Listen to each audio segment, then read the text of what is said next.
नमस्कार साथियों। हम सब जानते हैं कि पिछले कई दिनों से हमारे अन्नदाता, हमारे किसान भाई अपने अधिकारों की रक्षा के लिए रोड पे खड़े हैं।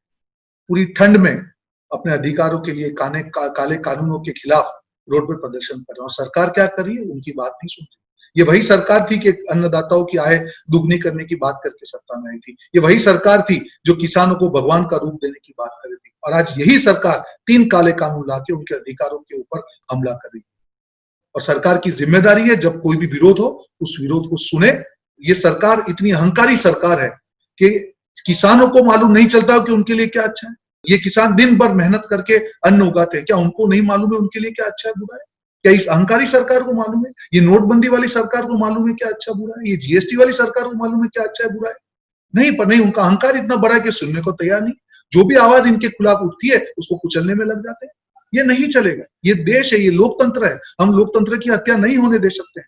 इस सरकार ने हमेशा जिसने भी आवाज उठाई उसको कुचलने का प्रयास किया। क्या वो युवा हो, क्या वो किसान हो, क्या वो महिला हो, या छोटा व्यापारी हो, या मजदूर हो, किसी ने भी इस सरकार के खिलाफ आवाज उठाई है उसको कुचलने का काम किया है।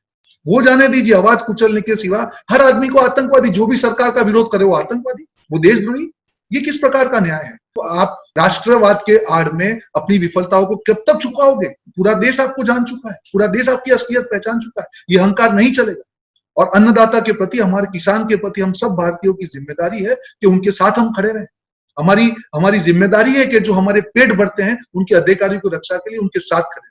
और इसीलिए हम सबके लिए जरूरी है कि स्पीक अप फॉर फार्मर इस कैंपेन से जुड़ के हमारे किसानों की आवाज बुलंद करें, जिससे ये बहरी सरकार, उसके कानों तक ये आवाज पहुंचे कि पूरा देश एक है। और मैं आपके माध्यम से कहना चाहूंगा कि जो सरकार ने अहंकार का काम किया है, जो हमारे किसानों पर वार किया है, जो ठंड में पानी, जिस प्रकार से ठंड में उनको प्रताड़ित किया गया है, मुझे नहीं लगता है कि देश की जनता इनको माफ करे। देश का किसान देश की आत्मा है और जब देश की आत्मा पे वार होती है तब देश का हर नागरिक एक ही आवाज में इस सरकार के खिलाफ खड़ा होगा। कौन से राष्ट्रभक्ति की बात कर रहे हैं? देश का अन्नदाता भूखा मर रहा है, देश का अन्नदाता रो रहा है और आप राष्ट्रभक्ति की बात कर रहे हैं। उसके अश्रुओं का जवाब आप अश्रु गैस से दे रहे हैं। देश माफ नहीं करेगा। और आपके माध्यम से मैं कहना चाहूंगा इस सरकार को, इस बहरी सरकार को, कि आपको अपने 3 काले कानून वापस लेने ही होंगे और किसानों के अधिकारों की रक्षा करनी होगी, क्योंकि किसान को मालूम है उसके लिए क्या अच्छा है बुरा है। आप किसान से ज्यादा नहीं जान सकते हैं। आपका अहंकार इतना बड़ा नहीं होना चाहिए कि किसी के अधिकारों के ऊपर आप हमला करें। आपको समझना होगा ये सारे काले कानून वापस लेने पड़ेंगे और हमारे किसानों की अधिकारों की रक्षा करनी होगी।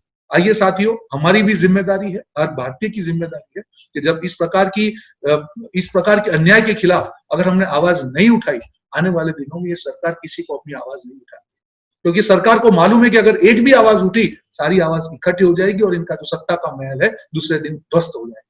इसलिए जरूरी है कि सरकार को कुछ भी कदम लेने से पहले सबसे विचार विमर्श करना होगा। अपने निर्णयों को थोप नहीं सकती है। नोटबंदी की बात हो, जीएसटी की बात, हर बार उन्होंने अपने निर्णय को थोपा है जिसका खामियाजा देश की जनता को भुगतना पड़ा है। आपके माध्यम से सारे साथियों से कहना चाहूंगा, speak up for farmers campaign से जुड़िए और अपनी आवाज बुलंद कीजिए और हमारी जिम्मेदारी जो हमारे किसानों के प्रति है, हम हमारी जिम्मेदारी निभाएं, ऐसी अपेक्षा के साथ में, ऐसी आप सबसे मेरी विनती है। और इसी प्रार्थना के साथ हम मिलकर इस अहंकारी सरकार के अहंकार को चकनाचूर कर देंगे और जिसने हमारे किसानों को प्रताड़ित किया है उसको देश कभी माफ नहीं करेगा। इस विश्वास के साथ में सबसे अपेक्षा कि इस कैंपेन से जुड़कर हमारे भाइयों की आवाज बुलंद करें। जय हिंद, धन्यवाद।